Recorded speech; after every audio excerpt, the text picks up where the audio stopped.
Yon mga masters, bali tuwing umaga na po tayo mag-a-upload ng 8 videos araw-araw. Bali hindi na po tayo mag-a-upload tuwing gabi. Tuwing umaga na po tayo mag-a-upload ng 8 videos mga masters. At maraming salamat sa mga solid kong masters na hindi nag-skip. Maraming salamat sa inyo. At mag-iingat po kayo palagi and God bless. Magandang gabi mga masters, bali ngayon po ay 8 videos po ma-upload ko po sa aking YouTube channel. Tama nga mga masters, 8 videos nga po ma-upload ko. Yon, what's up mga masters? Nandito na naman tayo sa panibagong araw, panibagong kabanata na naman ang pagsasama-samahan natin ngayon guys.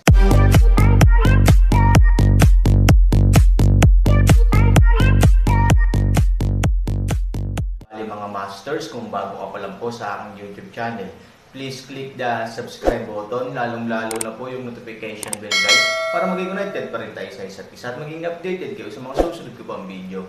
Bali mga masters, bago natin umpisahan ng kwento ay mag-shoutout po muna tayo para sa mga solid nating tagapakinig. Shoutout kay Ronald Gutierrez, shoutout kay Fernando Jimeno. Yun na nga mga masters, no? Bali hindi na ito patagalin. In 3, 2, 1, let's go! Mga master, 8 video na ang mapapakinggan nyo everyday, 4 sa umaga at 4 sa gabi. Salamat mga master. Magdagdag ng sapat na enerhiya, tulungan ang mabaliw sa langit na magutos ng berdeng basurang Golden Snake Sword upang patayin ang Aaron. Para sa Aaron, ang berdeng Golden Snake Sword ay talagang parang lamok. Bagamat konting sakit lang ang nararamdaman niya, umiikot pa rin ito. Nakakainip talaga ang around. Nang makita ito, si Fu Tian ay naging mas nasasabik. Sa oras na ito, natural na ayaw palampasin ng mga senior executive ni Fujia ang napakagandang pagkakataon na ipakita ang kanilang mga magic soldiers at salakayin ang Aaron. Ang ama at anak ni Gusu ay malinaw na gustong mabawi ang kanilang mukha. Isinakripisyo ni Gusu Feng Tian ang kanyang kayamanan, ang 8 sibat ng dragon ng Tiangang, na nagpahangang muli sa mga tao. Hindi nagtagal, hindi mabilang na mga bisita ang sumama sa buong pamilya. Peke para sa Buddha ang pagpatay sa Aaron, ngunit totoo para sa kanila na ipakita ang kanilang mga sandatang mahika. Nakahinga si Ivory. Sa oras na ito, kailangan niyang tumingin sa Aaron ng may pag-aalala. Ngayon pa lang, nakita na niya si Aaron na nakangiting may kumpiyansa sa sarili, ngunit ngayon ay pagod na si Aaron sa pakikitungo sa lahat ng uri ng magic weapon. Para sa isang sandali, siya ay nagmamalasakit sa isang bagay at nawala ang isa pa. Kung haharingan niya ang isang ito, puputulan siya ng isang iyon. Kung haharingan niya ang isang iyon, siya ay sasaksakin ng isang ito ng palihim. Bagamat alam ni Han Sanchen na hindi siya mag-aalala tungkol sa kanyang buhay, talagang mahirap kapag may libu-libong lamok sa paligid mo. Sa pagkakataong ito, biglang tumawa si Aoi, "Kayong mga sundalong basura, gusto nyo bang magpakitang gilas?" Sa isang salita, ang lahat ng mga mata ng mga tao ay iginuhit sa isang iglap.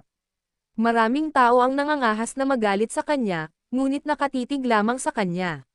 Ngunit walang pakialam si Aoi Kai sa mga mata ng mga taong ito. Nakangiting nagpatuloy, "Isang grupo ng mga palaka mula sa ilalim ng balon, kalimutan mo na. Maganda ang kalooban ko ngayon. Bibigyan kita ng mga walang kwentang bagay, mahabang mata at pananaw." Sa pamamagitan nito, alam ng Diyos ang isang galaw, at isang lilang espada ang lumitaw sa kanyang kamay. Sa paningin ng espada, maraming tao ang hindi nakakaalam nito, ngunit ang aura at makapangyarihang aura nito ay nagpapalam din sa kanila na hindi ito karaniwan. Ito ang Jiuyu Magic Sword. Maging si Shen na noon pa man ay napakalmado ay hindi maiwasang mapasimangot. Hinamak ni Aoi ang pagngisi, lumang bagay, alam pa rin ang mga kalakal. Sa pananalitang ito, libu-libong tao ang bumulalas na ang sandata ni Aoi ay talagang ang purple gold magic weapon sa mundo ng lahat ng direksyon, Jiuyu Magic Sword. Sinasabi na ang espadang ito ay ginawa ng sinaunang hari ng demonyo noong 77,470 taon. Ang katawan ng espada at ang katawan ay maaaring pagsamahin sa isa, na maaaring magbago sa iba't ibang mga hugis. Napakalakas ng magic power at kayang sirain ang lahat. Ito ang pagkakaroon ng nangungunang 100 magic soldiers sa mundo.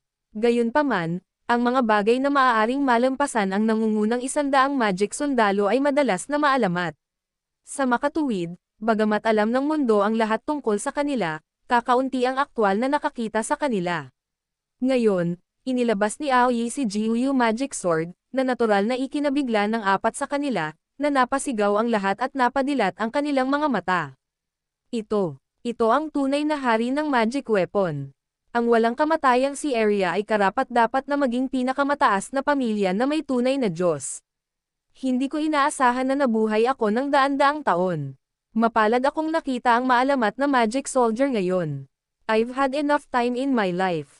Sa mundo ng lahat ng direksyon, ang hinaharap ay maaari lamang mapabilang sa walang kamatayang pamilya. Sino ang makakalaban? Hindi napigilan ng isang grupo ng mga bisita ang pag-iling at pagpuri, at marami sa kanila ang binawi ang mahiwagang sandata na ipinagmamalaki nila ngayon.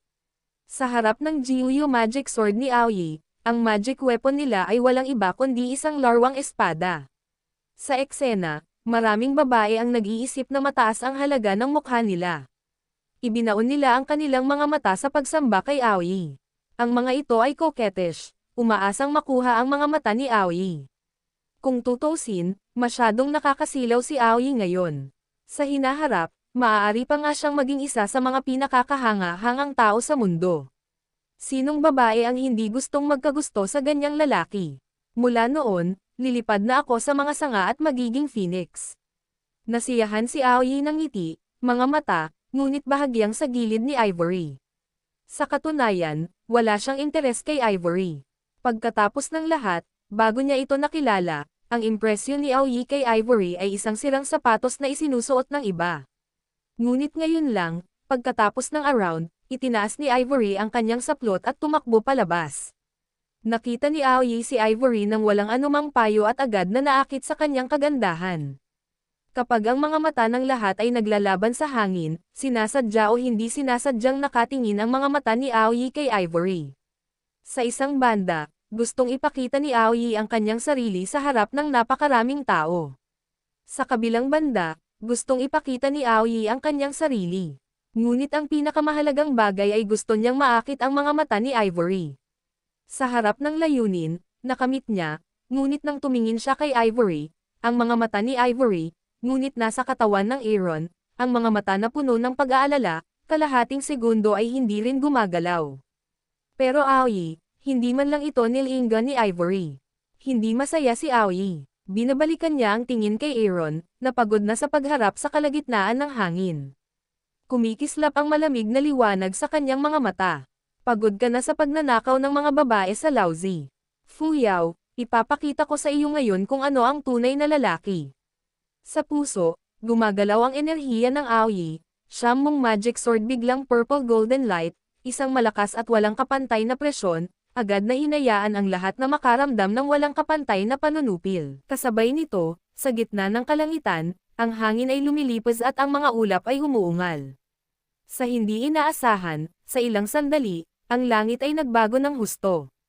Gumalaw ang mga kamay ni Aoyi, siyam ka magic sword patungo sa Aaron pagkatapos ay diretsyong atake at umalis.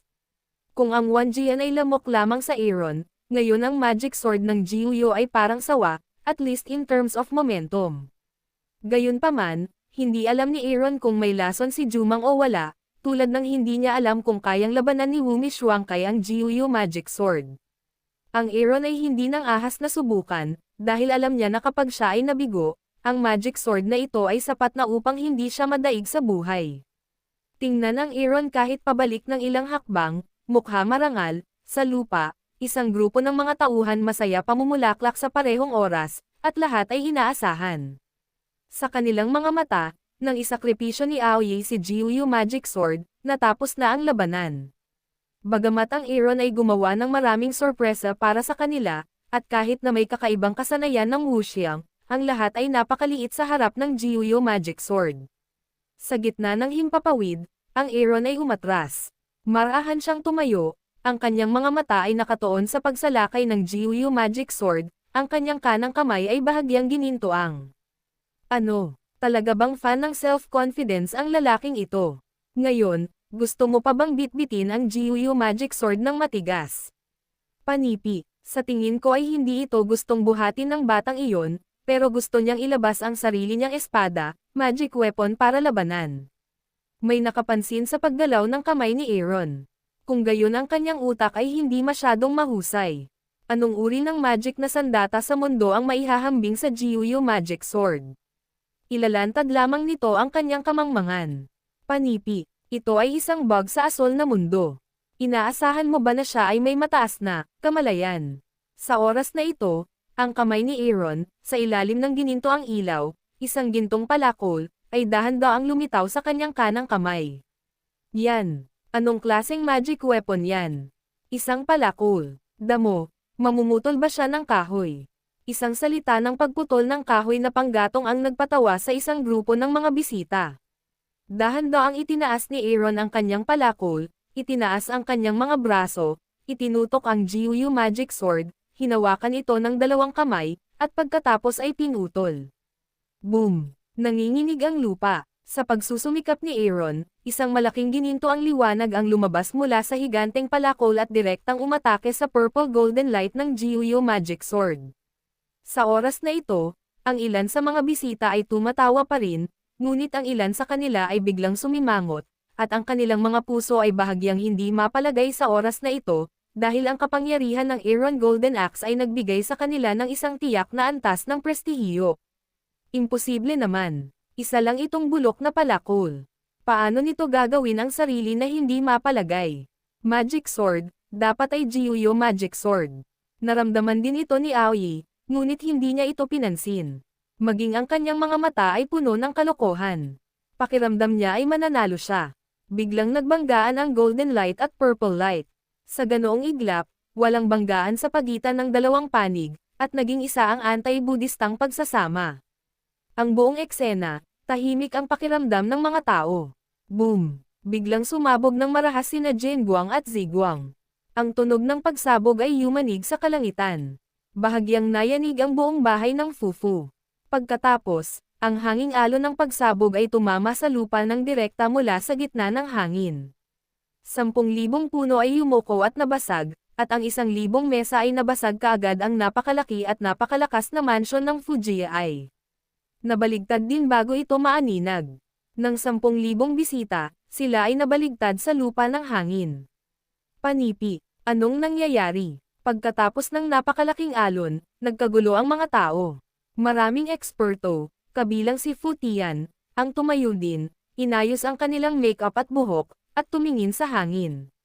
Sa kalagitnaan ng hangin, Aaron, hawak-hawak isang gininto ang palakol, dahan-daang nakatayo doon, bilang karagdagan, ang hindi mabilang na mga mahiwagang sundalo na lumilipad kanina, tulad ng mga ibong may putol na pakpak, ay mabilis na nahulog sa lupa, na bumubuo ng isang sword rain.